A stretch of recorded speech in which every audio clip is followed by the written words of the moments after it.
Muy buenas tardes a todos. Hoy vamos a ver la clase de trastornos del ritmo. Hoy el doctor Guillermo Cruz Aragón nos va a hacer favor de hacernos una presentación sobre taquicardias ventriculares y después seguimos con el tema de las demás los demás trastornos del ritmo.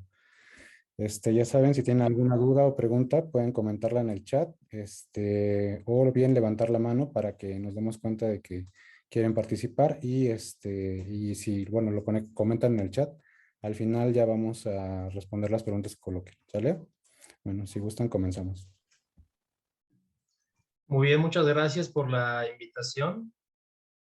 Como yo les comentaba, hablar de arritmias en general en un servicio de urgencias es un poquito tedioso, o no más que tedioso, sino un poquito vasto, porque la variedad de taquicardias y de arritmias que se pueden ver es muy compleja. Entonces, eh, yo por eso quise empezar con esta clase, porque el hecho de darles a ustedes 3 horas o 4 horas seguidas de arritmias, la verdad es que no tiene caso y se van a aburrir y al rato los voy a confundir más. Entonces, para que no se nos haga tan tarde, vamos a primero enfocarnos en lo que son las principales taquicardias supraventriculares que ustedes pueden ver en un servicio de urgencias. Unos segunditos que no avanza mi...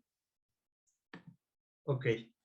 Muy bien. Bueno, el contenido de la clase, primero pues vamos a empezar definiendo qué es una taquicardia supraventricular. Vamos a ver cómo se clasifican los mecanismos de generación, que en su gran mayoría van a poderlo ver ustedes, que son arritmias por fenómenos de reentrada, y únicamente pues vamos a mencionar los demás por simplemente que ustedes tengan conocimiento de cuál es la fisiología de estas taquicardias. Vamos a ver el abordaje inicial desde la clínica y los antecedentes, que esto es algo fundamental para que ustedes puedan llegar al diagnóstico. Vamos a comprender el algoritmo de la taquicardia supraventricular, no conformarnos únicamente con memorizarlo, sino entenderlo. Más que nada, la comprensión del algoritmo va a hacer que nosotros lleguemos de una manera más sencilla al diagnóstico, y con esto nosotros vamos a dar el tratamiento apropiado. Y para finalizar, vamos a ver algunos casos clínicos. Muy bien. La definición actual en la última guía de las taquicardias supraventriculares del año 2019 las define como todas aquellas que sean mayores a 100 latidos por minuto. Esa es la que se define como frecuencia cardíaca auricular, y principalmente van a ser las taquicardias que involucran el sistema del GIS y del sistema del Purkinje, ¿de acuerdo? Ahí está muy debatido si incluir o no incluir a la fibrilación auricular. En la guía excluyen a la fibrilación auricular y a la taquicardia ventricular. Sin embargo, hay ciertas taquicardias ventriculares que vienen de la unión del corazón y que podrían ser catalogadas como taquicardia supraventricular también. Sin embargo, no es el objetivo de la clase y no vamos a hablar por ahora de ellas. Denme un segundito. Ok. Bueno, acá uno de los datos clave que ustedes van a poder observar es que generalmente son taquicardias con QRS estrecho. La guía nos marca que toda taquicardia que tiene un complejo QRS de menos de 120 milisegundos es más probable que sea una taquicardia supraventricular. Y la justificación de esto es que generalmente este tipo de taquicardias en su gran mayoría están embebidas en el tejido auricular, y como utilizan el sistema del His-Purkinje, van a tener una menor duración, ¿sí? O sea, la amplitud de estas taquicardias es menor porque utilizan el sistema eléctrico de conducción, a diferencia de las taquicardias ventriculares, que es así, son mayores de 120 milisegundos porque tienen que atravesar todo el espesor del miocardio, ¿sí? Y generalmente no utilizan el sistema His-Purkinje. Hay sus excepciones, como la taquicardia fascicular, por ejemplo, que esa puede ser una taquicardia de 120 milisegundos, a veces un poquito más, un poquito menos, y que igual se puede uno confundir, pero para términos generales, una taquicardia ventricular va a ser toda aquella que va a ser sospechada si tiene una duración mayor a 120 milisegundos en el QRS, ¿de acuerdo? Ahora bien, ¿cuáles son los mecanismos por los cuales nosotros vamos a observar estas taquicardias? Bueno, como ya había mencionado, principalmente las arritmias por entrada van a ser las principales, estas que están aquí abajito. Por las arritmias de reentrada, las más clásicas son la reentrada, taquicardia por reentrada intranodal o taquicardia por reentrada auriculoventricular que utiliza una vía accesoria, ¿de acuerdo? Eso es algo bien importante que quiero que se les quede bien grabado, ¿vale? Estas van a ser las principales. Ahora, hay otras taquicardias, por ejemplo, todas aquellas que tienen automatismo aumentado, como las extrasístoles auriculares, o los fenómenos de parasistolia, que la parasistolia no es otra cosa más que un foco que está activándose y que tiene un ritmo tan propio que prácticamente es como si fuera un paralelo al ritmo sinusal, por eso se le conoce como parasistolia.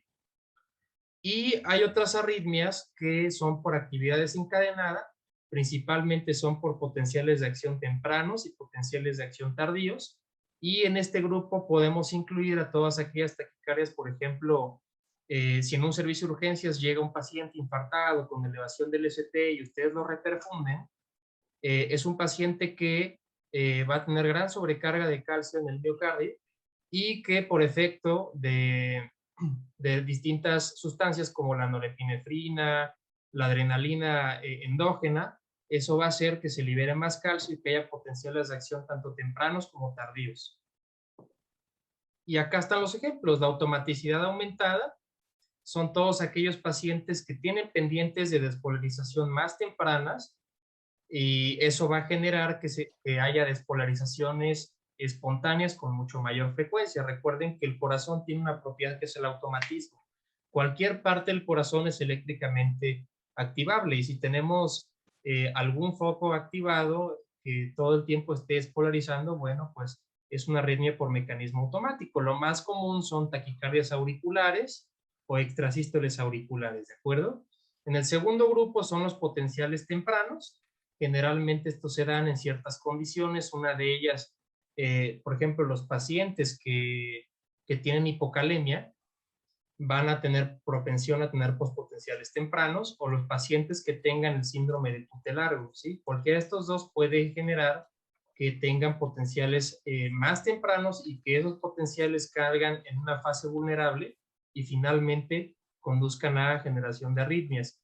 Y los últimos, que son los potenciales tardíos, que se dan más cuando hay sobrecarga de calcio, y también disfunciones de rianodina en algunas arritmias pueden ocasionar que se libere mayor cantidad de calcio hacia el espacio intracelular y que finalmente se generen potenciales después de que tenemos el potencial de acción normal, se generen potenciales tardíos y estos potenciales tardíos generen arritmias. Muy bien. Por epidemiología, bueno, la incidencia de las taquicardias supraventriculares son alrededor de 35 por cada 100,000 pacientes año, ¿sí? El sexo predominante, según datos de la guía europea, realmente no tengo los datos de la población mexicana, generalmente son mujeres, ¿vale? La edad predominante es más de 65 años, aunque bueno, depende del tipo de taquicardia, pero eso es a nivel general. El síndrome de Wolff-Parkinson-White tiene una prevalencia general entre 0.15 hasta el 0.25% en la población general, ¿sí? Y esto realmente pues es un hallazgo, ¿no? Desgraciadamente aquí en México pues no tenemos la cultura de que se nos tome un electrocardiograma cuando cumplimos cierta edad, pero en otros países se toman electrocardiogramas y los pacientes que tengan síndrome de Wolff-Parkinson-White, es decir, que tengan síntomas y que tengan el patrón, pues son llevados a ablación y se evita que lleguen con taquicardias supraventriculares, cosa que pues en nuestro país nunca va a suceder o es muy poco probable que suceda. El flúter auricular es otra de las arritmias más frecuentes y se dice que hay más o menos una incidencia de 88 por cada 100,000 Hola, pacientes en Estados Unidos. ¿cómo estás, amiga?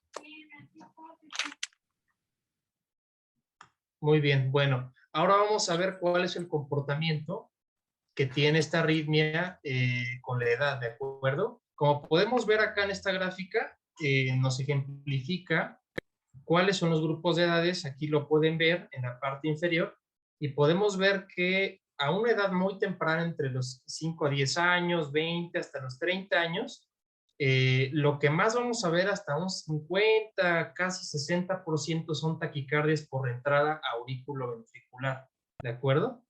Sí, estos son los pacientes que generalmente tienen una vía accesoria, ya sea manifiesta como el síndrome de Wolff-Parkinson-White o una vía accesoria oculta, y que van a hacer taquicardia. Y los que están aquí en rosa son taquicardias por entrada intranodal. Podemos ver que esta es mucho más frecuente, sobre todo a edades pasando ya los 40 años, ¿de acuerdo? Aunque pues hemos tenido casos de pacientes de 32 años, 30 años en el servicio que también la presentan, ¿no?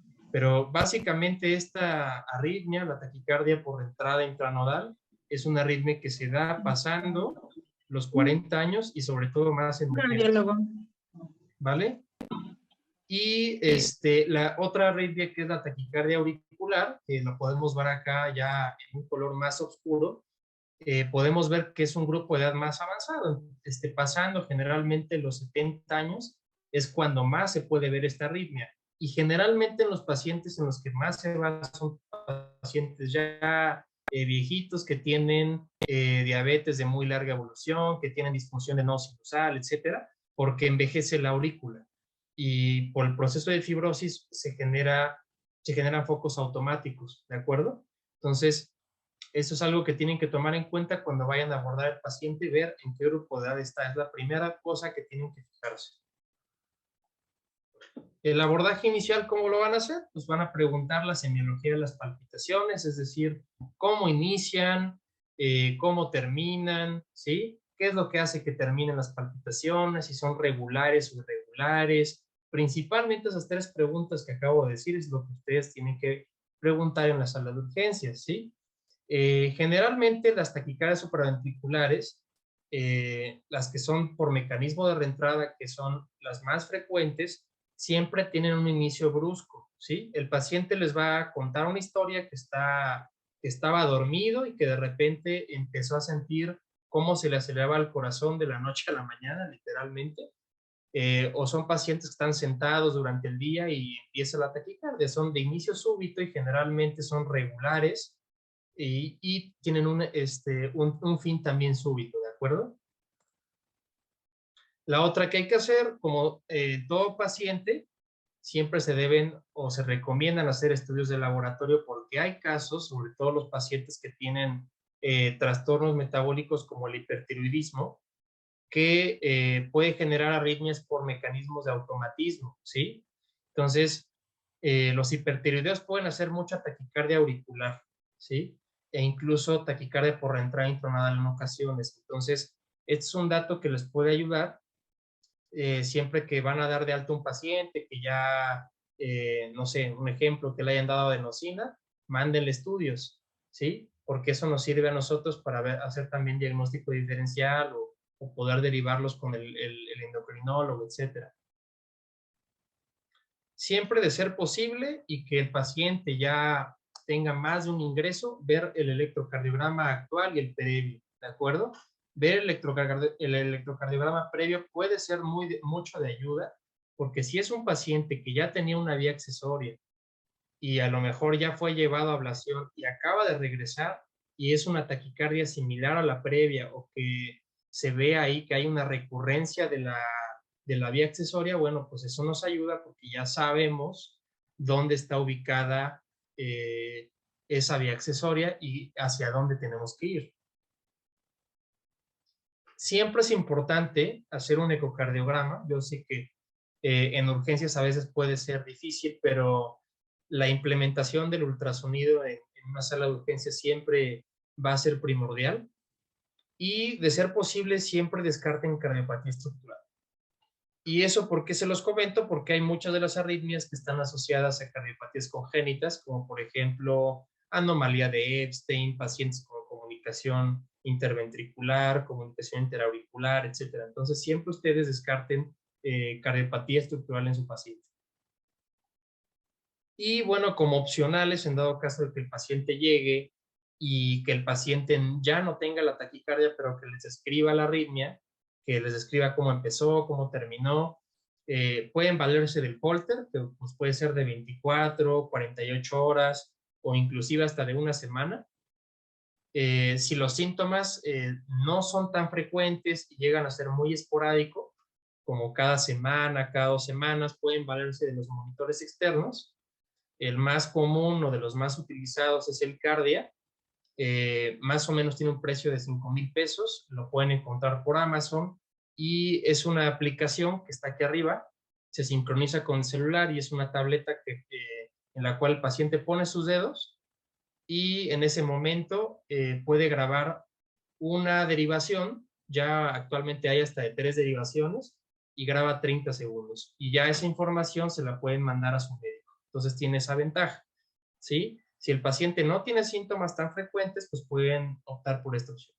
La prueba de esfuerzo, bueno, en aquellos pacientes que se sospecha o que tengan factores de riesgo cardiovascular, se puede mandar a hacer una prueba de esfuerzo para descartar que el paciente no tenga isquemia. Y solamente en estos casos, que el paciente a lo mejor tenga 60 años, colesterol alto, hipertensión, que en algún momento tuvo angina de pecho. Eso es importante preguntarlo, ¿de acuerdo? Ahora, muy bien, vamos a ver algunas perlas que les pueden ayudar a ustedes. Como ya les mencioné, la gran mayoría de los pacientes les van a decir que tienen un inicio súbito de la arritmia, ¿de acuerdo? Y generalmente, o lo que más se ve, y que nosotros vemos pues en el 80 o más, casi 90%, son reentradas intranodales y reentradas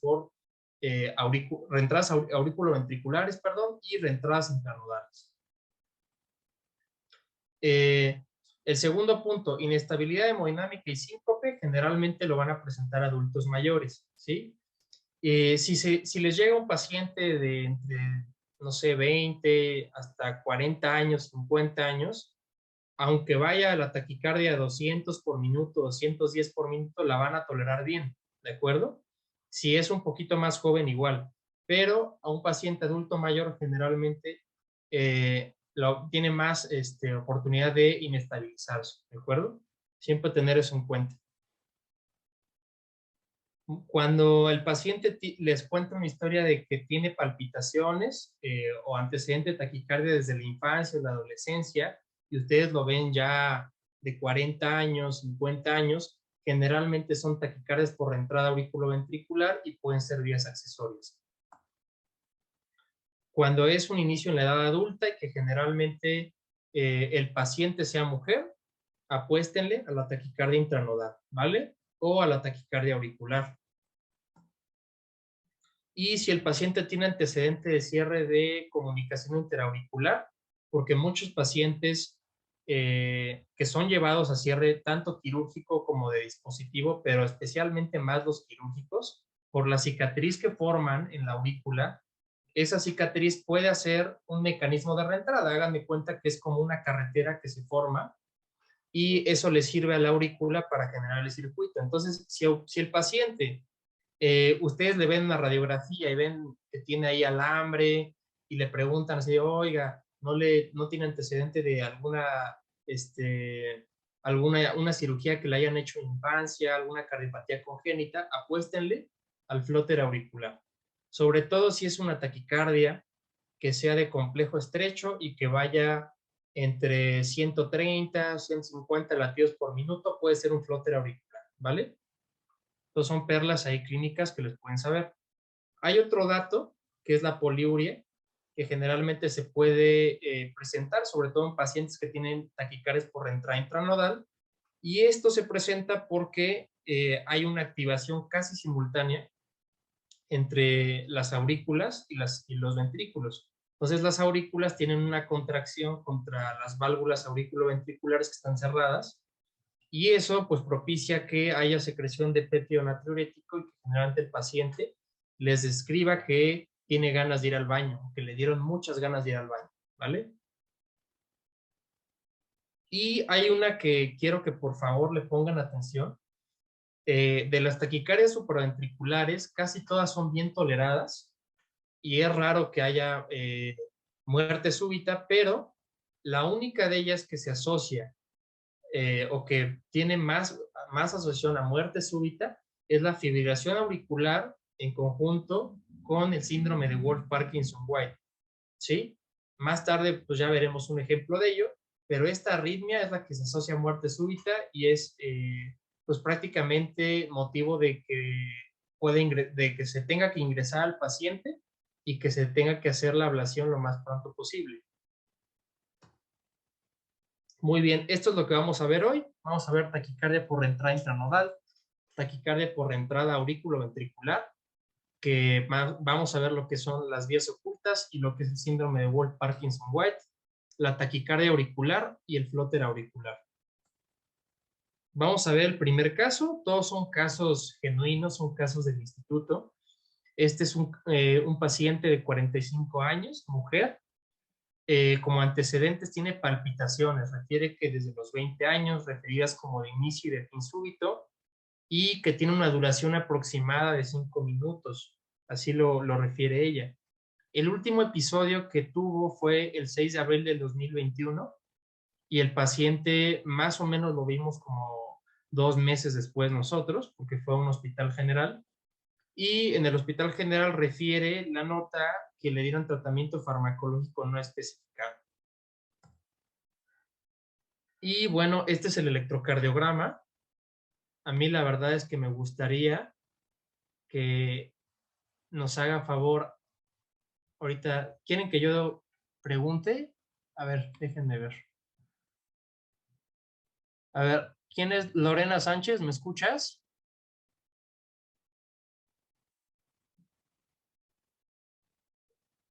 No me escucha. Bueno, necesito que alguien participe y que me diga qué es lo que está viendo, ¿sí? Nos podemos equivocar y no pasa nada, pero sí necesito que se fijen en ciertos detalles. ¿Quién participa? Hola. ¿Qué tal, doctor? Soy Alex Aguilar. Bueno, vemos que tiene una onda RR, bueno, el intervalo RR está regular. Vemos que Ok, también es una taquicardia de complejo estrecho, ¿no? estrecho, sí. Ok, estamos correctos. Ahora, te estás dando cuenta que es regular, más o menos a qué frecuencia va. No sé, parece ser como si fuera 170, 180. Pues sí, más o menos, ¿no? Más o menos pegándole al 180. Ok. ¿Qué más observas? ¿Se le ve la onda P? No, Esa no sería una de mis tiene ausencia primeras de onda P. preguntas. Bueno, ¿Qué yo no veo la pasó? onda P. Yo no veo ¿No la la onda ves? P, no. Ok, a ver.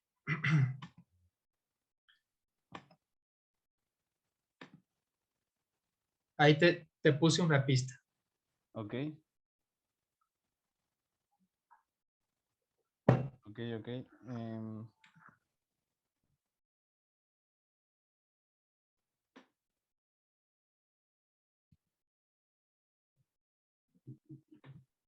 ¿Qué opinas?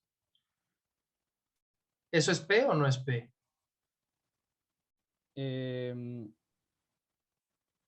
Sí, me parece, bueno, parece que está muy pequeño, pero sí, yo creo que sí es una onda P. Correcto, muy bien. Efectivamente, es la onda P, ¿sí? Este patrón es un patrón que se llama pseudo R, ¿de acuerdo?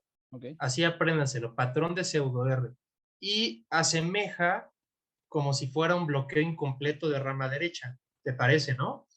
Parece un bloqueo incompleto de rama derecha, Sí, ¿sí? doc. Inclusive acá hasta te lo está diciendo, mira, ¿ya viste? Ah, sí. No lo había Acá el visto, la mismo verdad no lo había aparato del visto. electro ya te lo sugirió. Pero bueno, esto se puede presentar en el 40% de los pacientes que tienen taquicardia por entrada intranodal. Y eso es algo que ustedes quiero que lo sepan, ¿vale? Entonces, para que ya no nada más digan, ah, pues es un ataque supra, ya le echamos adenosina y ya salió sinusal, sino para que ustedes sean un poquito más descriptivos con el electrocardiograma. Esto se ve solo en el 40%, ¿sí? Lo más normal es que no se vea. Cuando es una taquicardia por entrada intranodal, el espacio comprendido entre el inicio de la onda R y la P es menor de 70 milisegundos. Según los autores puede ser menor de 70 o menor de 90 milisegundos. Es un RP muy corto, ¿de acuerdo? Y en las reentradas intranodales, como están muy cerca del sistema del GIS, por eso es que casi nunca lo vamos a ver. Pero a veces, en B1, como el B1 evalúa el tracto de salida del ventrículo derecho y las estructuras vecinas, podemos ver a veces esta onda P que está pegadita. Entonces, si ustedes la llegan a observar, sospechen siempre que es una taquicardia por entrada intranodal. Y las taquicardias por entradas intranodales, pues casi el 95% van a responder favorablemente a la adenosina, ¿vale? Y aquí yo les haría otra pregunta. ¿Cuál es el mecanismo de acción de la adenosina? ¿Quién me lo dice?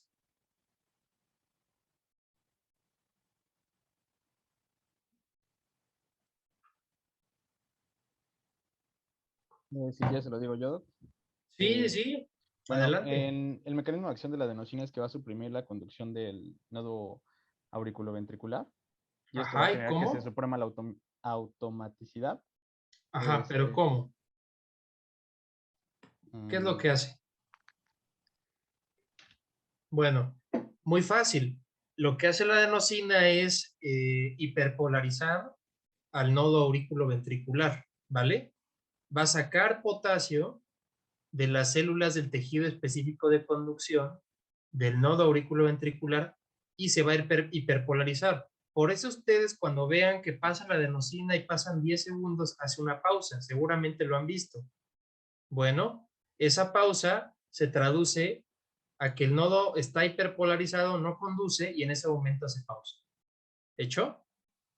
Entonces, eso es lo que quiero que vean. Y ahorita les voy a mostrar. Ay, perdónenme que no agarre esta cosa. Ok, acá está después de la adenosina. Entonces acá observen que acá ya no hay onda pseudo R, ¿ya vieron?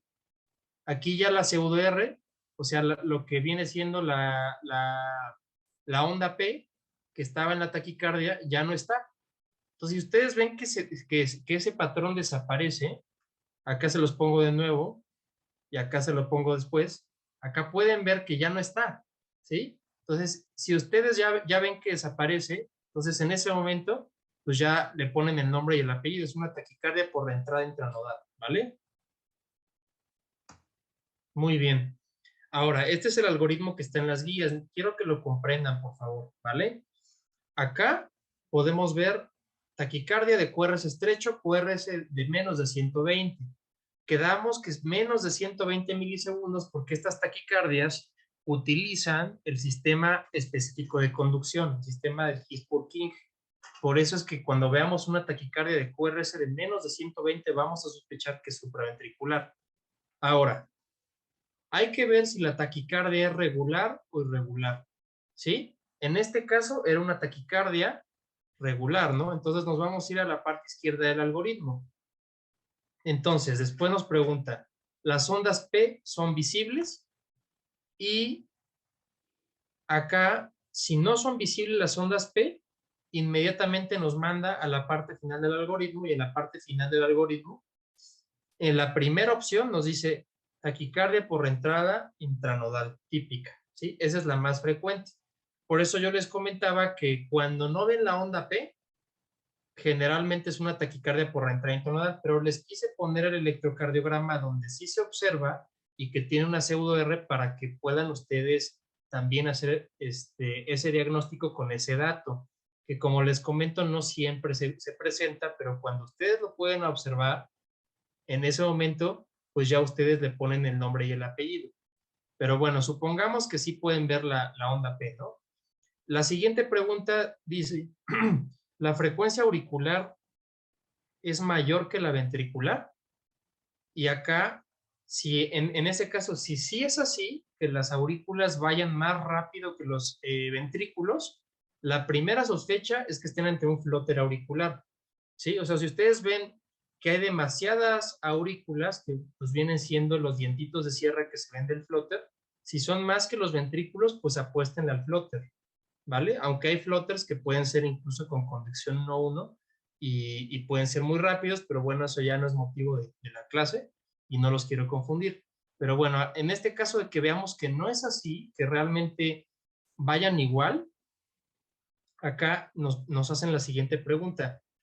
¿Los ventrículos van más rápido que las aurículas? Si la respuesta es sí, puede ser una taquicardia ventricular septal, ¿vale?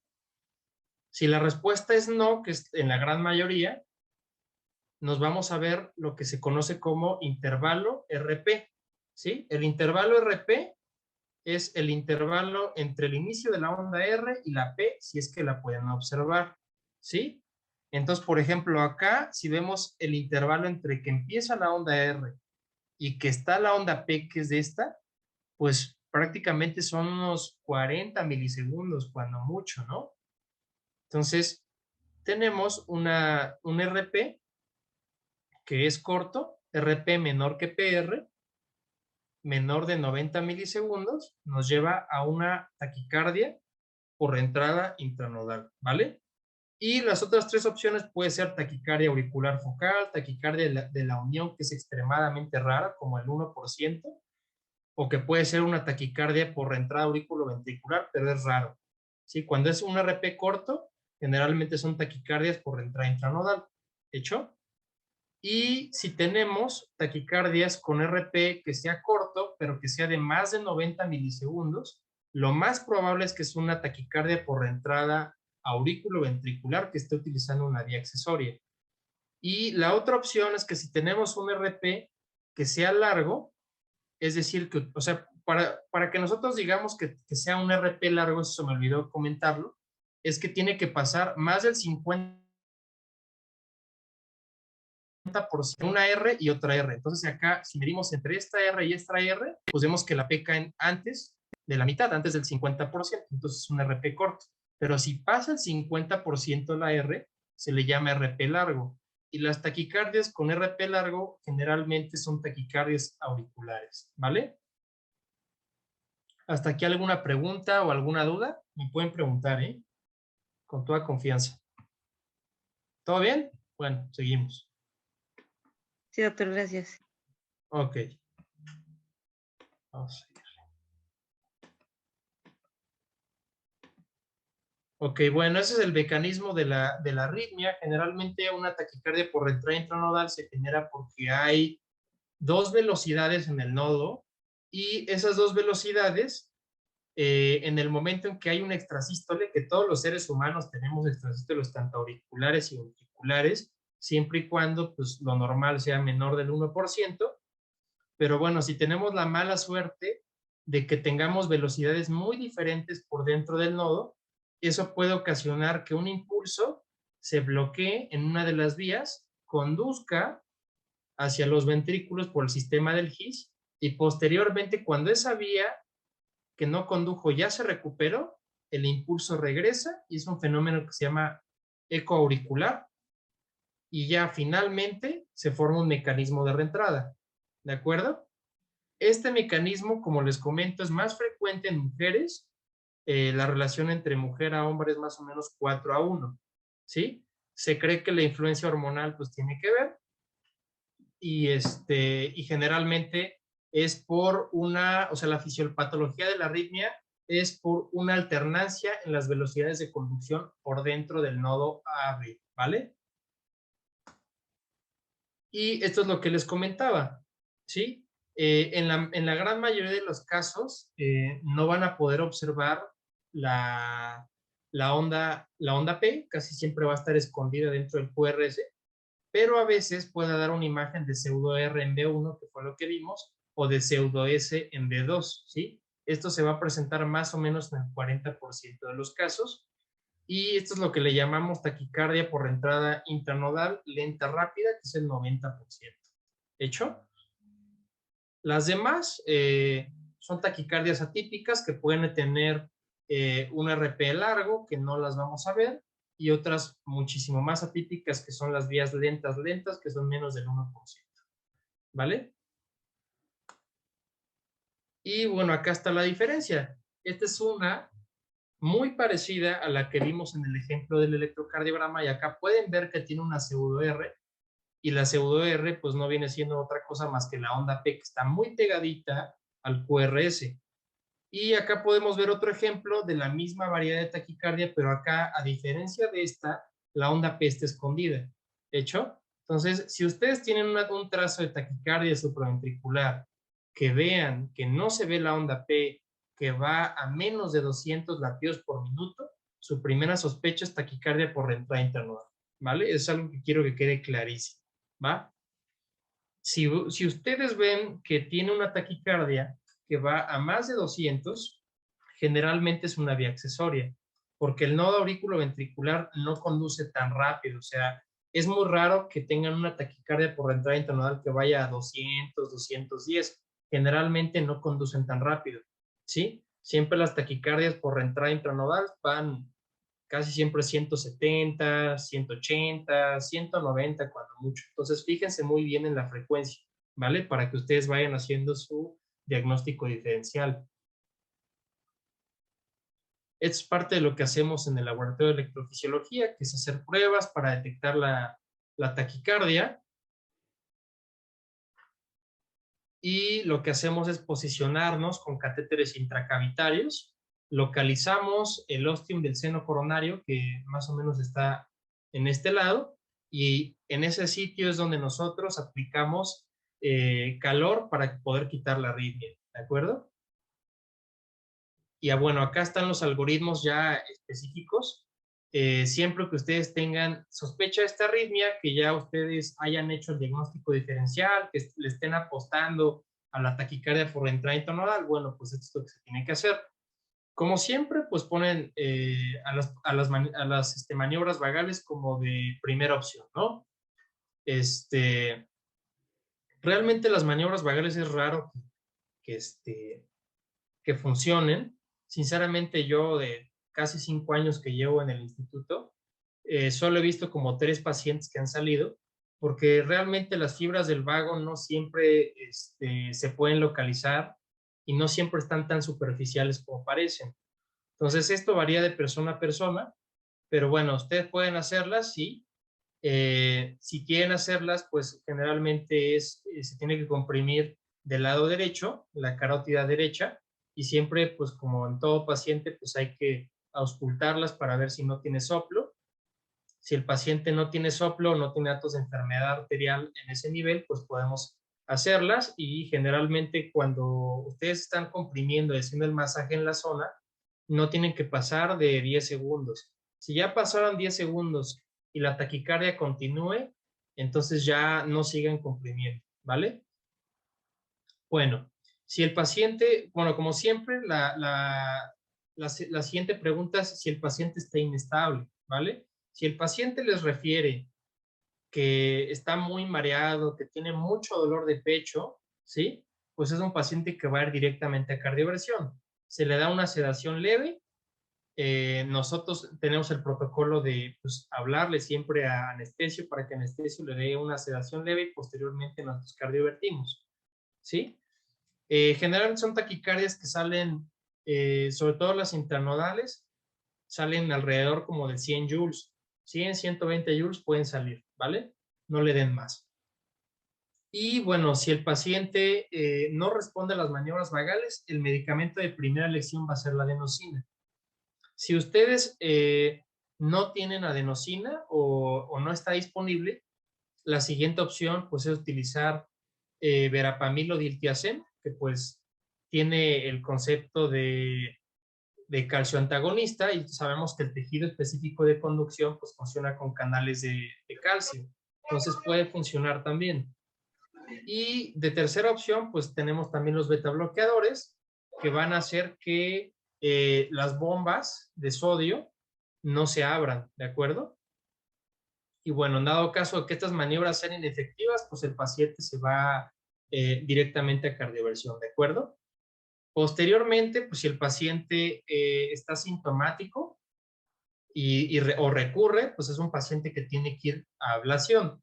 Realmente, una vez que ya la taquicardia está documentada y que no tenga una causa secundaria, la recomendación sigue siendo que todos los pacientes vayan a ablación porque en algún momento van a recurrir. Y en dado caso de que el paciente pues esté esperando la ablación o que el paciente se niegue al procedimiento, porque pues, el procedimiento igual tiene sus riesgos, los medicamentos de elección serían betabloqueadores o calcio antagonistas, o inclusive betabloqueador más calcio antagonista, ¿de acuerdo? Y esto pues está en las guías. ¿Alguna pregunta hasta aquí? ¿No? Ok.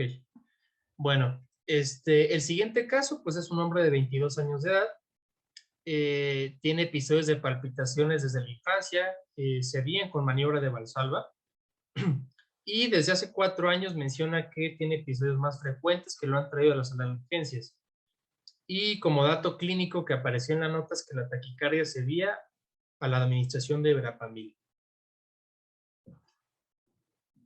Y este es el electrocardiograma. Necesito que alguien participe, alguien diferente, por favor.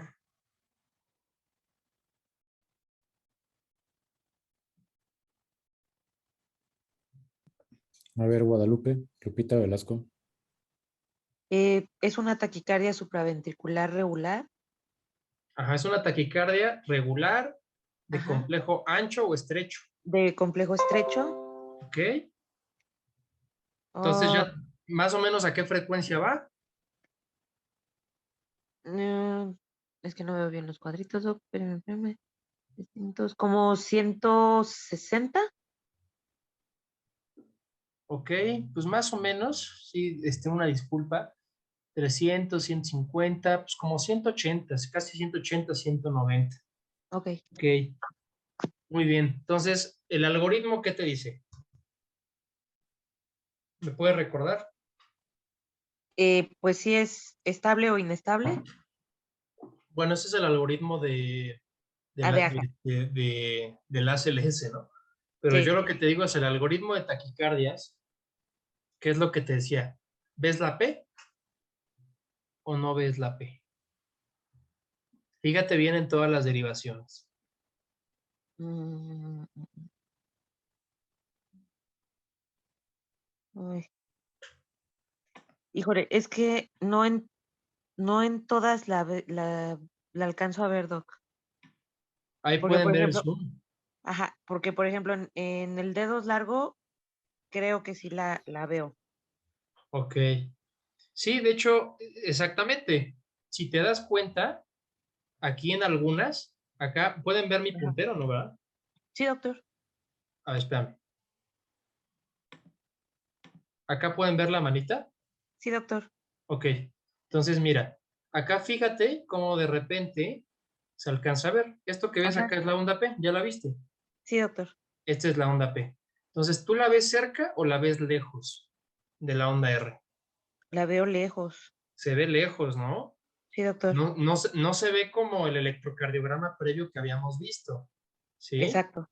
Entonces, acá tiene un RP, tú dirías, corto, o sea, que sea de más de 90 milisegundos o de menos de 90 milisegundos. De más de 90 milisegundos, doctor. Fácil, ¿no? Como de más de Sí. 90 milisegundos. Entonces, no siempre se va a ver, a veces por el mecanismo de reentrada, no siempre se ve la onda P o se ve solo en algunas partes, pero acá si se dan cuenta, acá en la parte descendente se llega a observar, ¿vale? Sí. Ok. Entonces, tienes una taquicardia con RP corto, más de 90 milisegundos. ¿Cuáles serían tus sospechas?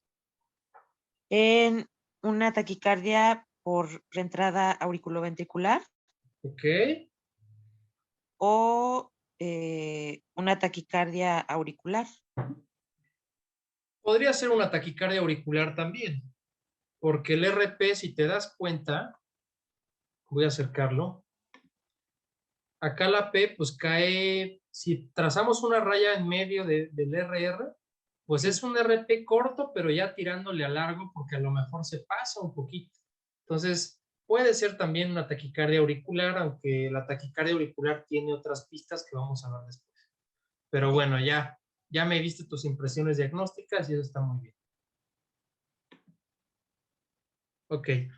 Y este es el electro que se le tomó al paciente después de que se le administró adenosina. Entonces, ahora ya viendo este electro, ¿podrías integrar alguna sospecha diagnóstica? ¿O qué es lo que estás viendo? Extrasístoles. Ajá, tiene ahí unas extrasístoles, estoy totalmente de acuerdo.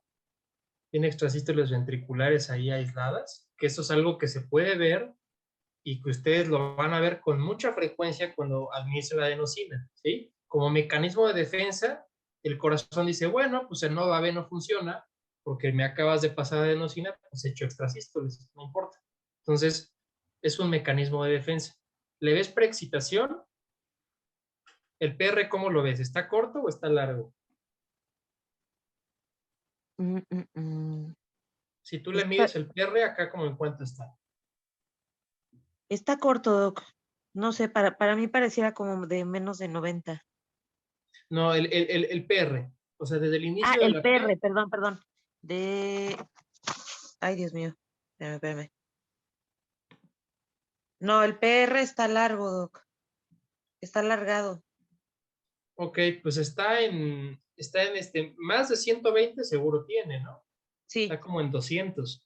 Entonces, sí. Este es un paciente que probablemente tiene una vía accesoria oculta. ¿Hecho?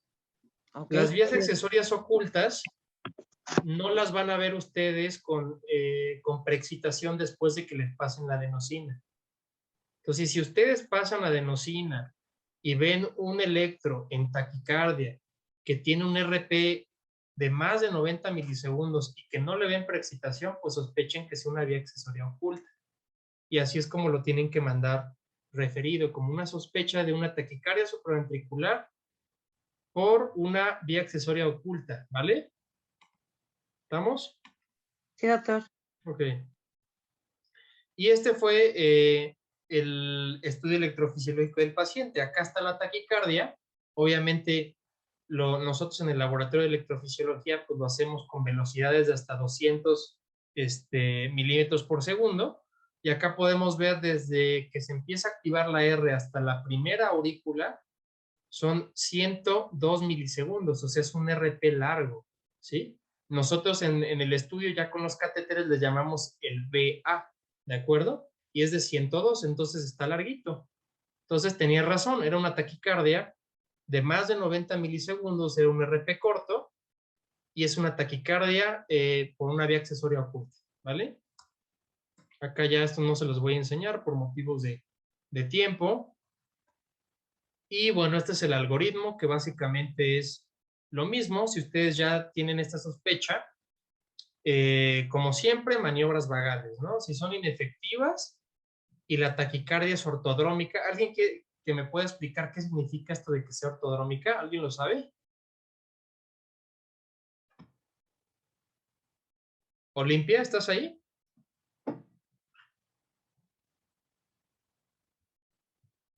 ¿Alguien que me pueda contestar esa pregunta? ¿Qué significa que sea ortodrómica? ¿No? Bueno, ortodrómica quiere decir que sea una taquicardia que esté utilizando el nodo aurículo-ventricular, ¿sí? Que sea una taquicardia que se genere de arriba hacia abajo y que pase por el nodo aurículo-ventricular, ¿sí? En cambio, si pasa por la vía accesoria primero, es una taquicardia antidrómica, ¿hecho? Entonces, si es una taquicardia de QRS estrecho, pues casi por definición va a ser ortodrómica, ¿de acuerdo? Entonces, si ustedes ven que es una taquicardia ortodrómica que tenga QRS estrecho, hay que darle adenosina, y si no cede con la adenosina, pues como siempre, calcioantagonista, que es verapamil o diltiazem, pueden darle unos 10 miligramos si quieren, lo administran lento, más o menos en unos 5 minutitos, y ya esperan a que responda. El beta bloqueador puede funcionar, pero tiene que ser IV, ¿sí? Y realmente el metoprolol IV casi nunca está disponible. Lo que más está disponible es el esmolol, que igual lo pueden utilizar a 0.3 por kilo. Si ustedes lo quieren utilizar, adelante, es en bol. Y ya si de plano no funciona nada de esto, pues cardioversión eléctrica, ¿no? Y en dado caso de que ustedes tengan una taquicardia que no sea ortodrómica, es decir, que tenga QRS ancho, porque ustedes sospechen que es una vía accesoria que está conduciendo de arriba hacia abajo, que está utilizando la vía, ahí en ese escenario se tienen que utilizar otros antiarrítmicos. Lamentablemente, ninguno de ellos está disponible en México, ni la ibutilida, ni la procainamida, flecainida ya no hay, propafenona IV pues no tenemos. Entonces, si ven que es una taquicardia, que a ustedes les queda la duda, que el QRS no esté estrecho, mi consejo es siempre cardioversión, ¿vale? Y una vez ya que ustedes sacaron al paciente de esta situación, si el paciente es sintomático o recurre, pues ablación, o si el paciente de plano no se niega a la ablación, y que quiera tomar medicamentos, pues la elección sería calcio antagonista o beta bloqueador, ¿de acuerdo? Y si es inefectiva, propafenona, ¿de acuerdo? Nosotros por protocolo a todos los pacientes les damos propafenona más beta bloqueador. Entonces, ¿qué pasó? ¿Todo bien? Todo bien, todo bien. Creo que sonó una alerta de algo. Bueno, bueno, entonces, siempre que ustedes saquen al paciente que ya haya retornado a ritmo sinusal, mi consejo es den propafenona más beta bloqueador, ¿de acuerdo? La dosis de la propafenona, pues pueden empezar con 75 miligramos, que es la mitad de la pastilla, cada 12 horas, y ya posteriormente le aumentan a la pastilla completa cada 12 horas, y a eso le van a agregar beta bloqueador. Le pueden dar metoprolol, 50 miligramos cada 12, o bisoprolol, 2.5 miligramos cada 12. El punto es que tenga efecto de beta bloqueador y de antiarrítmico, para que el paciente no recurra con la taquicardia, por lo menos de aquí hasta que el paciente se ha llevado a ablación. El tercer caso es una mujer de 38 años sin antecedentes que durante una revisión médica, esto fue una revisión médica de rutina, salió con frecuencia cardíaca elevada y se dieron cuenta que pues, la paciente espontáneamente elevaba la frecuencia, sin hacer ejercicio, sin hacer nada. En febrero del año pasado, palpitaciones durante el reposo, y también durante el ejercicio mencionaba también palpitaciones, y aparte de esto decía que tenía disnea de grandes esfuerzos. Y este es el electrocardiograma. ¿Alguien más que participe? Necesito que me digan todo lo que están observando.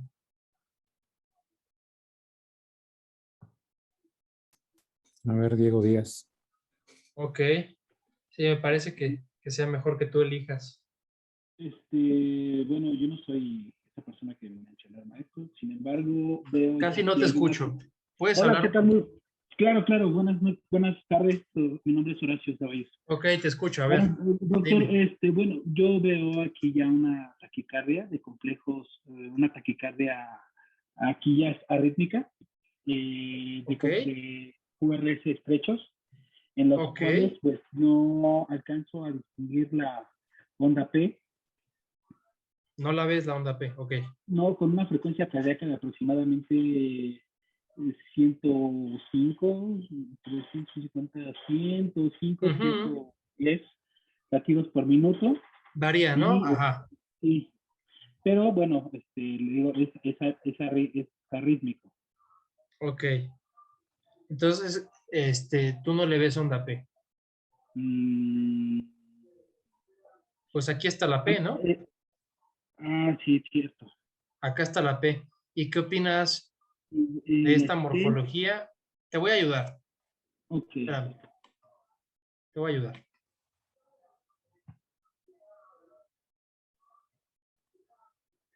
está muy raro porque mira, si te das cuenta, la morfología de esta onda que podría ser la onda T, está muy picuda, ¿no crees?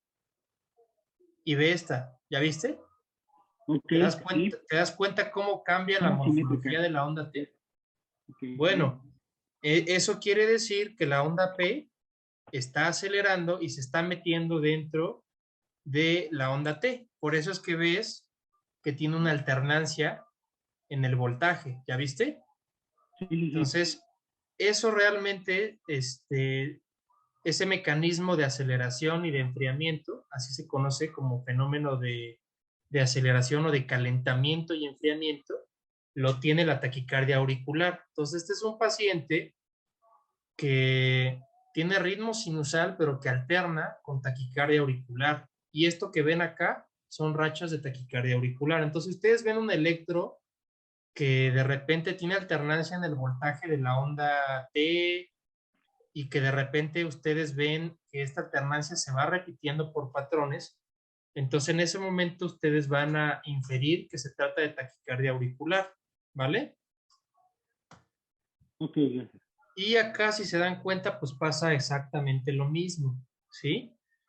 Otro consejo que, pues ya digo, esto es más fino y es más del electrofisiólogo y del cardiólogo en general, es ver el origen de la taquicardia, ¿sí? Siempre que ustedes vean que la morfología de la onda P sea muy negativa en B1, quiere decir que es una taquicardia que viene de la aurícula derecha, ¿hecho?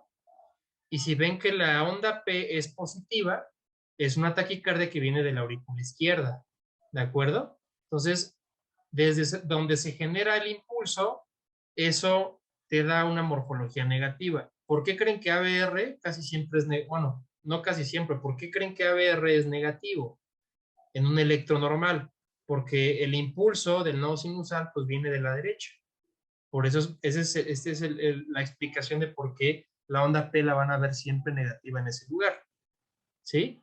Entonces, en este caso, pues es un paciente que tiene efectivamente una taquicardia auricular que provenía de la crista terminalis, que es una estructura que viene en la aurícula derecha alta, ¿vale? Y acá podemos ver, acá si se dan cuenta la P, vean cómo se mete en la onda T. ¿Ya lo vieron? Ok, bueno. Entonces, esto es lo que les decía. Nosotros podemos saber si la taquicardia puede venir de un origen izquierdo o derecho viendo la morfología de la onda P. Si llega a ser negativa, quedamos que es del lado derecho, ¿sí? Y si llega a ser positiva, es del lado izquierdo, ¿ok? Entonces, por ejemplo, acá vean cómo la onda P en este ejemplo es positiva. Esta es una taquicardia que viene del lado izquierdo y esta es una taquicardia que viene del lado derecho, ¿vale? Eso es para que ustedes integren su diagnóstico y sean un poquito más finos viendo un electro. Este es el estudio electrofisiológico, no me voy a detener acá. Aquí la verdad es que esto es lo bonito, que podemos nosotros con tecnología reconstruir la aurícula y poder llegar al punto donde se está viendo una activación temprana. Y justamente donde vemos la activación más temprana, ahí es donde aplicamos calor y quitamos la taquicardia. Acá, con el algoritmo de las taquicardias auriculares cambia un poquito. El paciente, bueno, si tiene inestabilidad hemodinámica, como siempre, cardioversión, ¿no? Como ya ustedes sabrán. Y si el paciente no tiene inestabilidad hemodinámica, podemos intentar pasar a adenosina. Sin embargo, si se dan cuenta, el nivel de evidencia es bajo, ¿sí? El nivel de evidencia es 2A, B, y el motivo de esto es porque como es un foco que no depende en su totalidad de un mecanismo de reentrada, es un foco que todo el tiempo está activo. Entonces, puede ser que cuando le pongan adenosina, el paciente desacelere un poquito y posteriormente nuevamente vuelva a tener una aceleración progresiva. Entonces, ese es un dato clínico que a ustedes les va a servir. Y ahorita más adelante vamos a ver un ejemplo. Pero bueno, si esto es inefectivo, podemos dar siempre calcio antagonista o beta bloqueador, que bueno, va a actuar directamente modificando los potenciales de acción de la aurícula y eso les va a ayudar. Y en dado caso de que no tengan ninguno de estos, pues ya El que tenemos más disponible, pues es la amiodarona, ¿no? Y bueno, en dado caso de que la taquicardia auricular no la tolere el paciente, que sea recurrente o que sea incesante, aquí la opción pues es catéter, ablación, por cateterismo, ¿de acuerdo? Y si el paciente vemos que no tiene una carga muy alta o que tolere la arritmia o que no sea tan frecuente, podemos intentar primero con betabloqueador. Y si es inefectivo, podemos intentar con betabloqueador más ivabradina, ¿de acuerdo? Pero ya habitualmente cuando se llega a este paso y no se controla, yo ya no le sugiero que le den amiodarona. Yo sugiero que lo lleven directamente a ablación. Y la explicación de esto es porque la amiodarona tiene muchos efectos secundarios, ¿sí? Y entre ellos, pues es generar arritmias ventriculares. Entonces, ¿para qué hacemos que el paciente tenga efectos secundarios o tenga daño de la tiroides o fibrosis pulmonar si podemos evitarlo, ¿no? Entonces, yo les aconsejo que empiecen con betabloqueador. ¿Ah? El cuarto caso es una mujer de 88 años con historia de miocardiopatía dilatada. Se presenta al instituto con náuseas, mareo y sensación de palpitaciones. Es el típico caso de un paciente que tiene insuficiencia cardíaca. Y entre los fármacos tomados menciona que ha tomado digoxina, que es un paciente que ya tiene fracción de expulsión baja, seguramente, y recientemente con aumento en la dosis del diurético por presentar fallita. ¿Sí? La fallita es a lo que nosotros le llamamos paciente que llega en insuficiencia cardíaca y que no tiene ortopnea. Eso le llamamos fallita, pero bueno, eso ya es de nuestra cosecha. Entonces el paciente llega con una presión de 108/88 y una frecuencia cardíaca de 88 latidos por minuto. Y llega con este electrocardiograma. ¿Necesito a alguien que opine, por favor? ¿Necesito participación?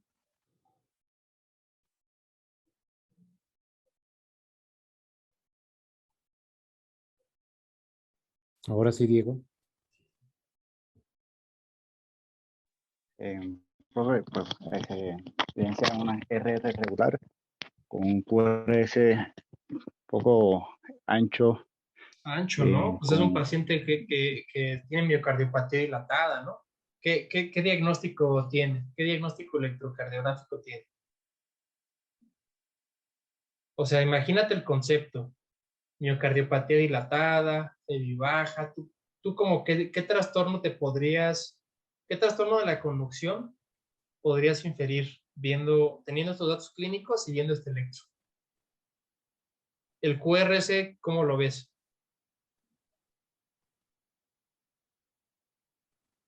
Poco ancho. Está un poco ancho, ¿no? Es un paciente que tiene bloqueo de la rama izquierda, ¿no? Si te das cuenta, está muy ancho en B1, B2, B3. En B5, B6 tiene igual está ancho, pero la morfología cambia. Y en D1 ya BL tiene muesca. Entonces es un bloqueo completo de la rama izquierda. Ok. Entonces es un paciente que le dieron mucho diurético. ¿Sí? ¿Y qué más observas? ¿Qué te parece la amplitud de la onda T? ¿Te parece normal o anormal? Mira esto. Acuérdate que es un paciente que le dieron diuréticos. Entonces, si le dieran diuréticos, ¿qué trastorno qué trastorno electrolítico te podrías usted esperar? ¿Qué esperarías tú? Hipocalemia. Exacto. Hipocalemia, ¿no? Entonces, si te das cuenta, es un paciente que tiene hipocalemia, ¿sí? Y hipocalemia tiene trastorno ahí eléctrico de la repolarización. Y acá, donde están las flechitas, ¿qué te parece?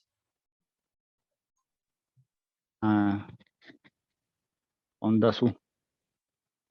Estas chiquitas, ¿te parecen onda azul? Fíjate que están bien regulares, mira. O serían unas P. Son ondas P, son ondas P, es taquicardia auricular. ¿Hecho? Pero acá, como tienes un contexto en el cual tienes hipocalemia, ¿sí? La hipocalemia te puede ocasionar que el nodo AB pierda la capacidad de conducir y que se activen focos ectópicos, ¿sí? Entonces es un paciente que tiene taquicardia auricular, ¿ya viste? Aquí hay unas ondas P que no conducen y el motivo por el cual no conducen es porque el paciente tiene hipocalemia severa. ¿De hecho? Este paciente tenía potasio creo que de 2.1, una cosa así, ¿vale? Pero muy bien, muy bien. Y acá es cuando al paciente le pasan adenosina y quiero que observen qué es lo que pasa. Aquí hay unas ondas P que están bloqueadas, ¿ya viste? Son ondas P que no están conduciendo.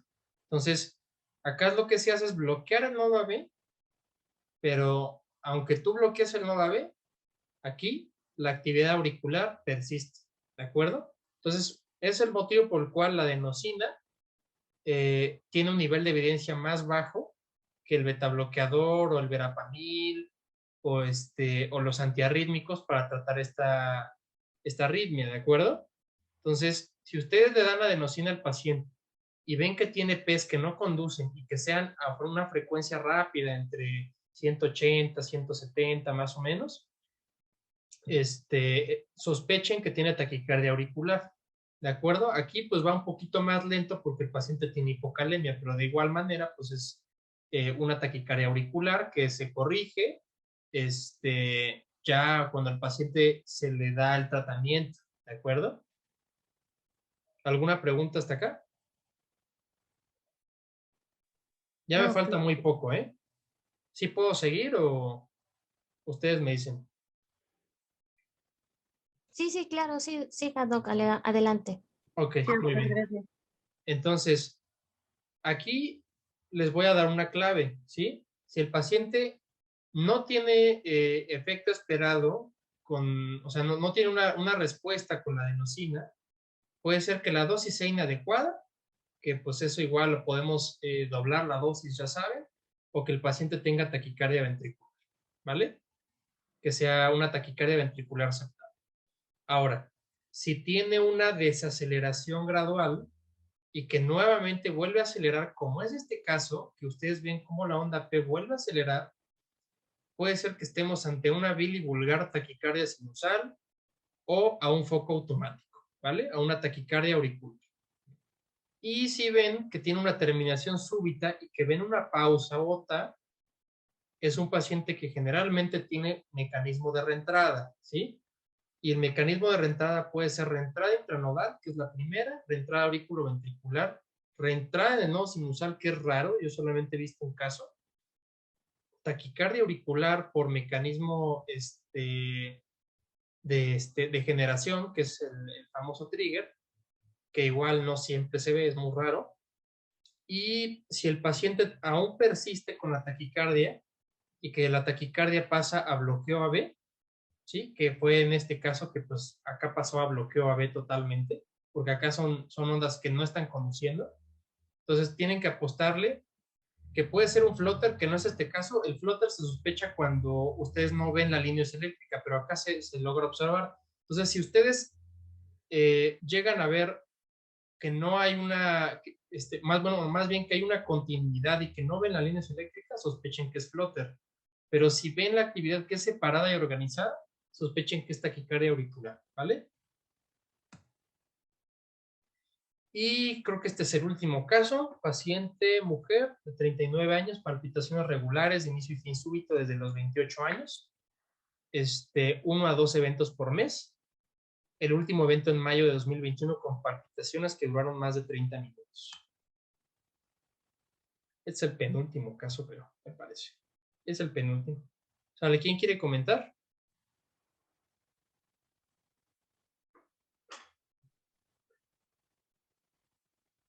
Stevie, ¿estás ahí?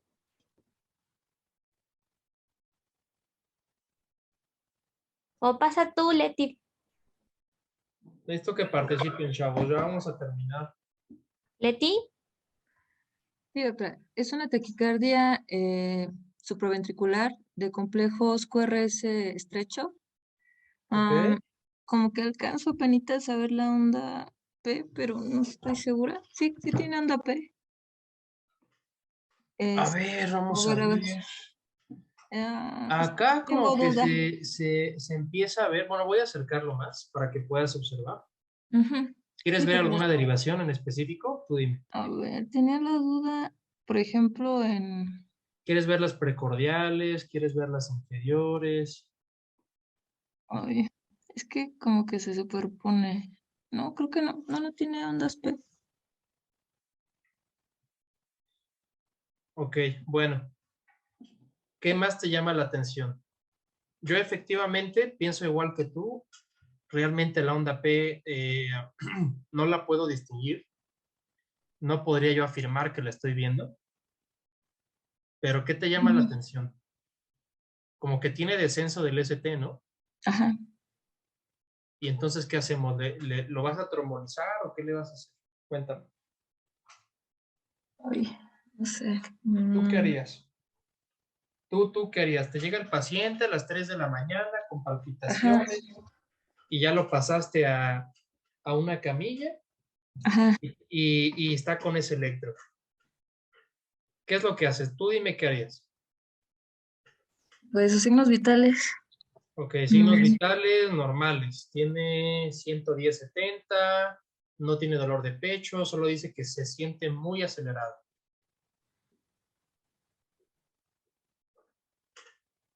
No tiene factores de riesgo, no fuma, no toma, colesterol normal, te dice que pues, todo bien y te llega con electro así. Sí los han visto así, ¿no? Seguramente. Bueno, ok. Entonces, a este paciente se le dieron 6 miligramos de adenosina. Es una taquicardia de QRS estrecho, es una taquicardia que va muy rápido. Si se dan cuenta y miden el espacio, pues son más de 200, son como 230 latidos por minuto. Es una taquicardia bastante rápida. Entonces ya le pasamos adenosina y sale a esto. ¿Qué te parece? mm,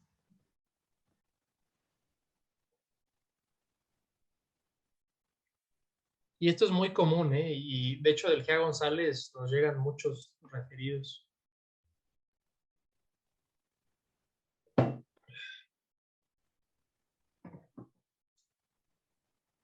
Bueno, ¿alguien más que quiera opinar?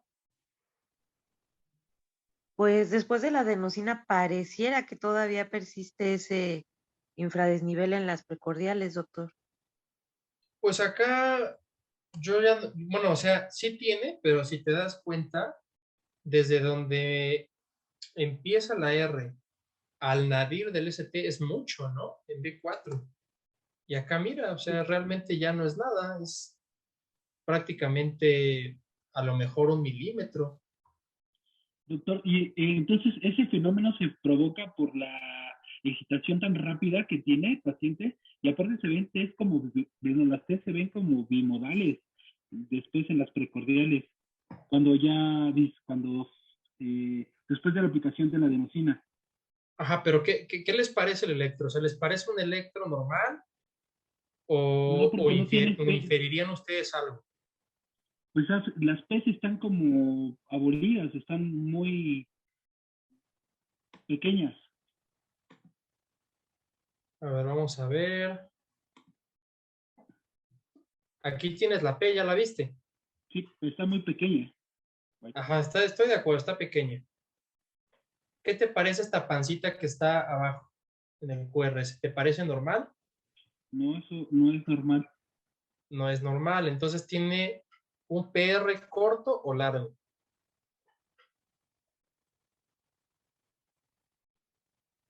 Acá empieza la P Largo, pareciera que está largo. y acá empieza tu R. Es un PR corto, ¿sí? Este paciente tiene un síndrome de Wolff-Parkinson-White. ¿De acuerdo? ¿Sí lo logran ver todos? Acá Sí, sí, doctor. vean cómo la morfología del QRS cambia en la base. Siempre que ustedes vean que la punta del QRS difiere mucho de la base, y que tiene una onda delta, ¿sí? Que es como la pancita que se le está formando, pues es una vía accesoria. Este paciente tiene un Wolff-Parkinson-White, es una vía accesoria manifiesta, ¿hecho? Entonces, lo que le está ocasionando la taquicardia es la vía accesoria. Y efectivamente, si ustedes ven que el paciente tiene mucho descenso del segmento ST o mucha alternancia eléctrica, que se entiende la alternancia eléctrica como el voltaje de la onda R o el complejo QRS con el paso del tiempo, sospechen en una vía accesoria, ¿vale? Esto es que se les quede muy claro. Cada que vean este descenso del ST, sospechen que sea vía accesoria. Y en este caso, pues fue una vía accesoria manifiesta, es un Wolff-Parkinson-White. Y pues esto es lo que se ve. Son haces musculares que conectan la aurícula con el ventrículo. Prácticamente es una embriopatía. La gran mayoría son vías izquierdas, el 64%. No es como el dibujito que sale en todos lados del haz de Kent que pasa por el lado derecho. De hecho, son las más raras. Las más frecuentes son las vías izquierdas. Aquí ya no me voy a adelantar, ya voy a brincarme esta parte por motivos de tiempo. El tratamiento, pues básicamente es el mismo que con la reentrada. Es exactamente el mismo algoritmo. Si ven que está ortodrómica, que tenga QRs estrechos, adenosina. Si no sale con adenosina, ya saben que calcioantagonista o beta bloqueador. Y si no sale con eso, cardioversión eléctrica. ¿De acuerdo? Y al paciente, en este caso, sí es conveniente que vaya directo a ablación. Acá les pone lo de que si el paciente quiere medicamento, etcétera, pero realmente son pacientes que si ya hicieron taquicardia una vez, la van a volver a hacer. Aunque los atasquen de antiarrítmico, y aparte el antiarrítmico tiene efectos secundarios, cualquier antiarrítmico, propafenona, flecainide, el que me digan. Y este ahora sí es el penúltimo. ¿Quién quiere opinar?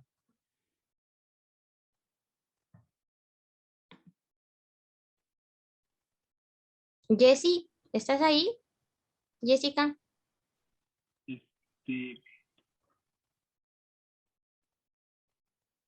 Es una taquicardia de complejos anchos. Ok. Y con una frecuencia cardíaca de aproximadamente 150 latidos por minuto. Y ok. ¿Ves que sea regular o irregular? Es irregular, totalmente irregular. Ok. Entonces, estás ante una taquicardia que tiene QRS. Pues mira el QRS acá. Por ejemplo, aquí en a lo mejor 120, ¿no? Rayando el 120. Pero acá mira cómo se ve diferente. Sí. Ok. Entonces, ante esto, ¿qué te dice el algoritmo? Ya tienes una taquicardia de QRS estrecho, 120, y es irregular. ¿Cómo a qué te suena? Como a una torsada de los puntos. Pero la torsade tiene una morfología de vaivén de sube y baja. Sí, y acá no la veo. Helicoidal, ¿no, Doc? No. No, la taquicardia helicoidal es una taquicardia ventricular. No es una taquicardia supraventricular. Agua pasa por mi casa. Si el paciente tiene una taquicardia de complejo estrecho, que sea irregular y que por momentos, si se dan cuenta acá, o sea, si ustedes sacan el RR les va a dar diferente, ¿sí? Y acá la característica y lo que les va a dar el diagnóstico es que tiene esto. Es una onda delta, chavos, ¿sale? Este paciente tiene fibrilación auricular y tiene un Wolff-Parkinson-White, o sea, tiene las dos cosas, ¿hecho? Entonces, imagínense la aurícula que va a 400 por minuto y que esos 400 por minuto se estén metiendo por la vía accesoria. Pues obviamente es un paciente que puede caer en cualquier momento en fibrilación ventricular, ¿sí? ¿Por qué? Porque es una arritmia que puede ir demasiado rápido.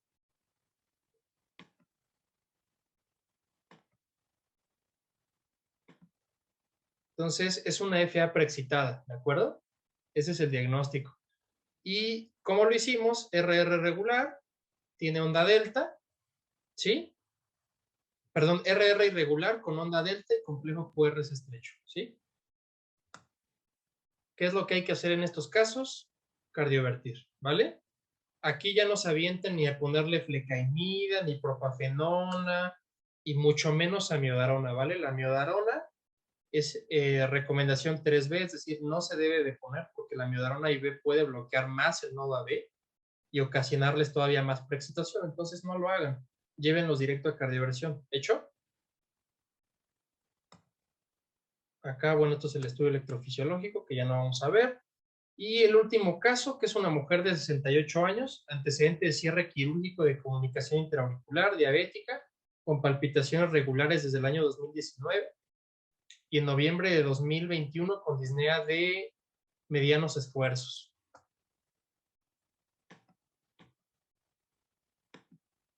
Y este es el electrocardiograma. Ya este es el último electro, chavos. Necesito que participen.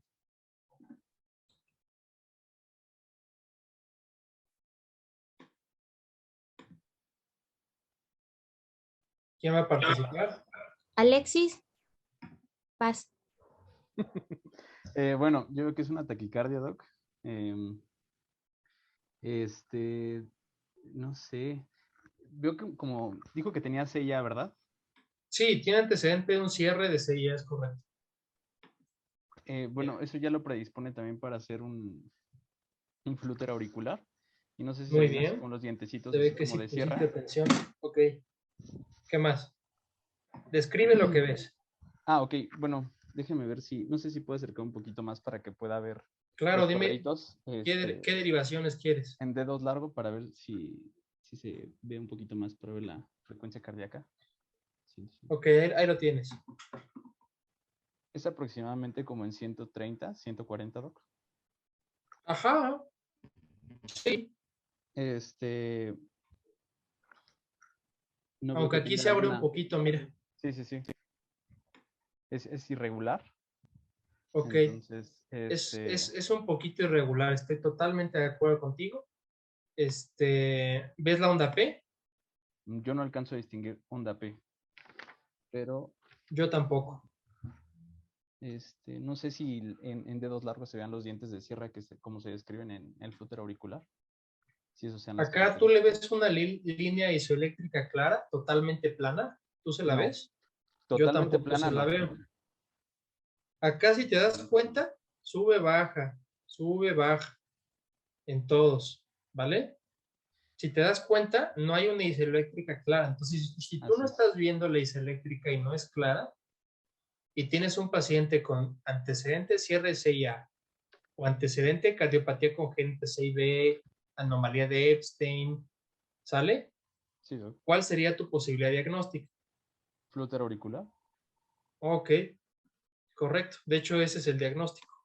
Este es un paciente que tiene un flúter de conducción variable. Acá está conduciendo 2-1 y aquí de repente se abre a 4-1, ¿sí? Entonces se le llama flúter de conducción variable. ¿Va? Ok, perfecto, Doc. Gracias. Y acá están las ondas de dientes de sierra. Es un flúter típico, son dientes de sierra para abajo en las inferiores y dientes hacia arriba en B1, ¿vale?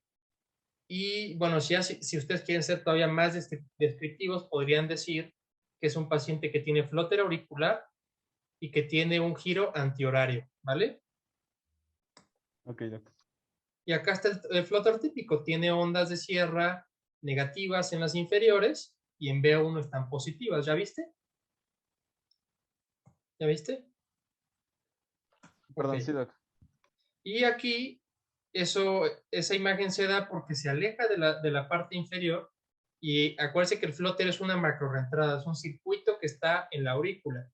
Entonces, como el circuito va de abajo hacia arriba, gira en un mecanismo antihorario y por eso les da una imagen de dientes de sierra inferior, ¿sí? Y cuando pasa lo contrario, es decir, que vaya girando en el sentido de las manecillas del reloj, tenemos ondas positivas en las derivaciones inferiores y ondas negativas en B1, porque acuérdense que B1 está aquí arriba, ¿sale? Entonces B1 está aquí arriba y las inferiores, pues evidentemente están abajo. ¿Hecho?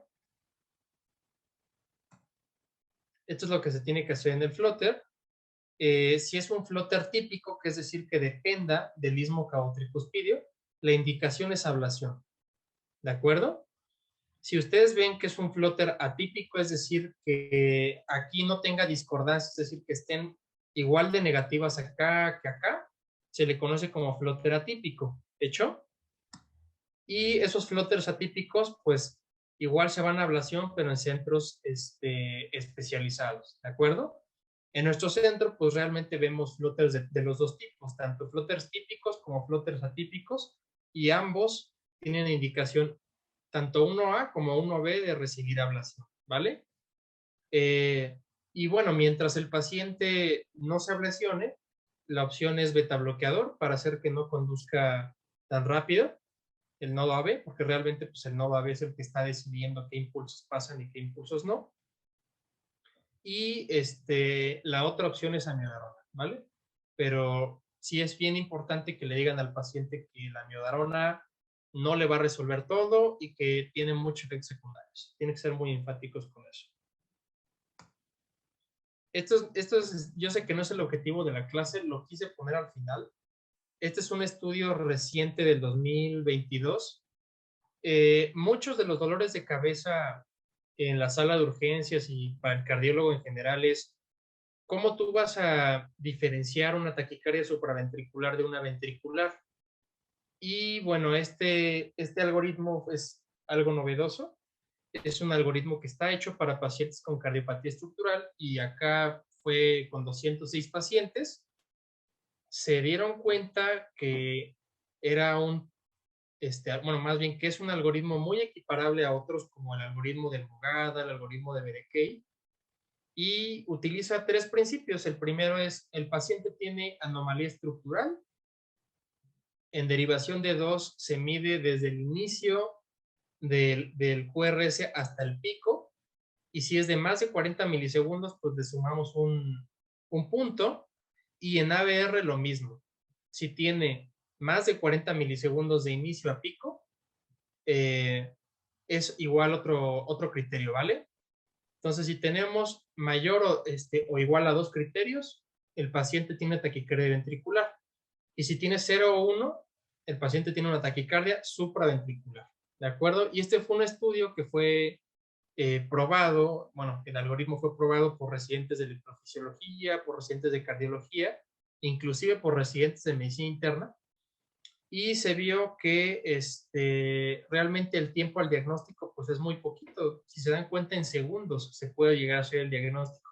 Entonces, esto es algo que tendrían que tener ustedes a la mano ahí en el servicio para que puedan hacer el diagnóstico diferencial y que no les dé tanto problema.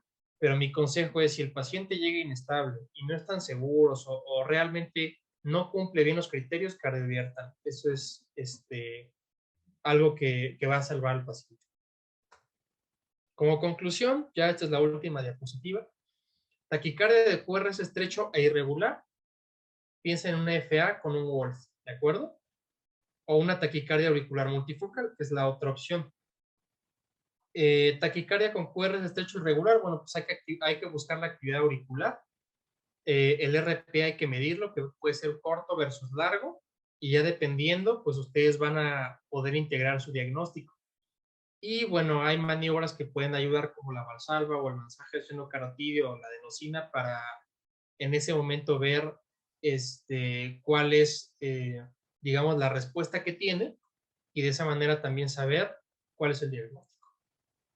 Comparar siempre que se puede el electro previo, el electroenzimusal, y hacer diagnóstico diferencial con maniobras vagales y adenosina.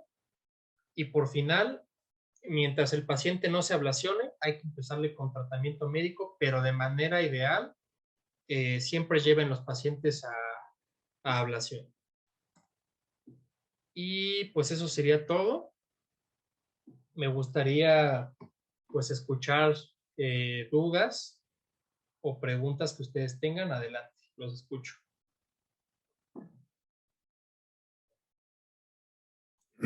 ¿Alguno de ustedes, doctores, que tenga alguna duda? Doctor, entonces, perdón, solo para concluir, ¿cómo se llama? Amiodarona no. O sea, para taquicardia supraventricular, no usar amiodarona. Solamente que tú veas que si ya le pasaste adenosina, que estás viendo que cuando le das adenosina sale con taquicardia auricular, ¿sí?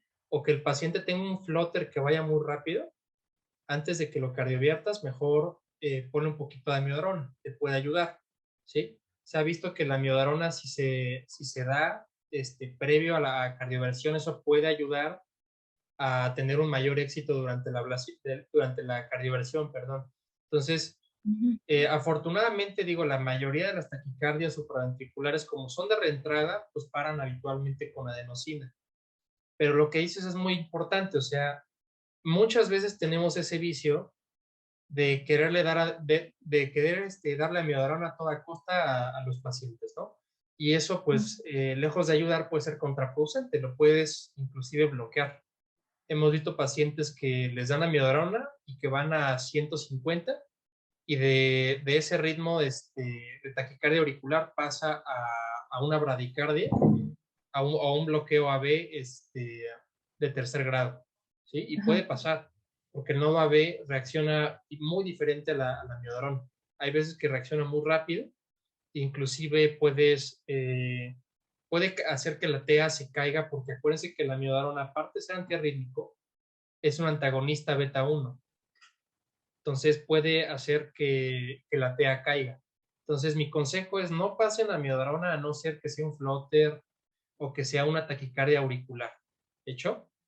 Pero siempre traten de primera opción, pónganle adenosina y vean a qué sale. Eso es bien importante, que en el momento de que le pasen adenosina, esperen unos 10 segundos, en ese momento tomen trazo en el electrocardiografo para que eso se pueda registrar, y ya una vez que ustedes hayan terminado de hacer la maniobra, pueden hacer el diagnóstico diferencial. ¿Hecho? Ok. Sí, doctor, gracias. Pero sí, mi consejo, no utilicen indiscriminadamente la amiodarona. Vale, gracias, doctor. Doc, yo tengo otra pregunta. Mencionaba que en la cardioversión con 120 joules es suficiente. Sí, para la gran mayoría de las arritmias por reentrada que son inestables, a no ser que sea una FA preexcitada, por ejemplo, si es una FA que les mostré, que se los quiero volver a poner para que se grabe, se los voy a poner. A no ser que tengas esto, si te llega un paciente con una FA preexcitada, mi consejo es habla al anestesio, que le dé una sedación leve al paciente, o sea, que tú le digas, ¿sabes qué? Lo quiero cardiovertir. Y en ese momento, ahí sí, yo recomiendo personalmente que sí le pongan la energía máxima. Ahí, como es una FA preexcitada, hay que darle 200 joules, ¿sí? Pero solamente en este escenario. Realmente las demás taquicardias, con que les den 120, 150, sin problema, van a poder salir. Van a poder salir de ese ritmo. ¿Hecho? Sí, gracias. Pero sí, para las demás no sean tan agresivos. Con darle 100, 120 va a ser más que suficiente. ¿Alguna otra pregunta? ¿Alguna otra duda?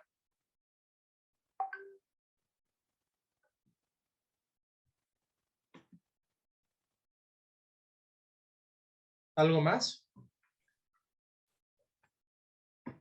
Debe haber muchas preguntas.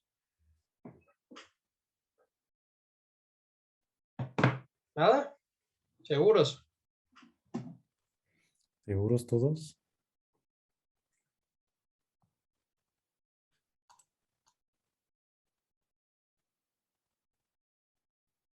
Bueno, pues nada más como recomendación, digo, somos hospitales vecinos.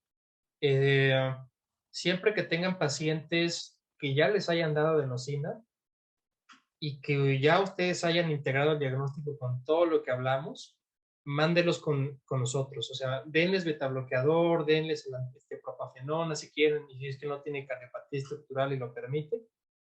Y díganles que pues es una arritmia que potencialmente es curable y que aquí la gran ventaja es que el paciente va a estar libre de efectos secundarios, porque si tú a un paciente le empiezas betabloqueador y propafenona, el paciente se marea, le dan náuseas, vomita, y muchas veces lo abandona y regresa nuevamente. Entonces sí sean muy enfáticos de que se tiene que hacer de preferencia la ablación, que es meter catéteres, aplicar calor a una región específica del corazón y de esa manera poder desconectar ya sea la vía accesoria o quemar la reentrada intranodal o quitar la taquicardia auricular, lo que sea, ¿sí? Pero pues hoy en día la ablación ya es un procedimiento seguro que tiene porcentaje de éxito muy amplio, de hasta 97%, con tasas de recurrencia muy bajas, de menos del 3%, y de complicaciones igual muy bajas, de 2-3%, ¿vale? Entonces, sí sean muy enfáticos y pues mándenlos con nosotros, con una referencia, y ya sin problema nosotros los captamos en el servicio. Ok, pues. Muy bien, ¿no? Gracias. Y de verdad, con toda confianza, si ustedes tienen alguna duda o se están enfrentando, un electro que sea muy complejo, porque ver electro no es tan sencillo, sí requiere mucho entrenamiento. Entonces, si ustedes tienen duda, ante la duda pregunten siempre. No por nada el algoritmo del ACLS les pone que pregunten al experto. Entonces, si ustedes de verdad necesitan un comentario, pues igual yo me pongo a sus órdenes y pues nada, estamos en contacto.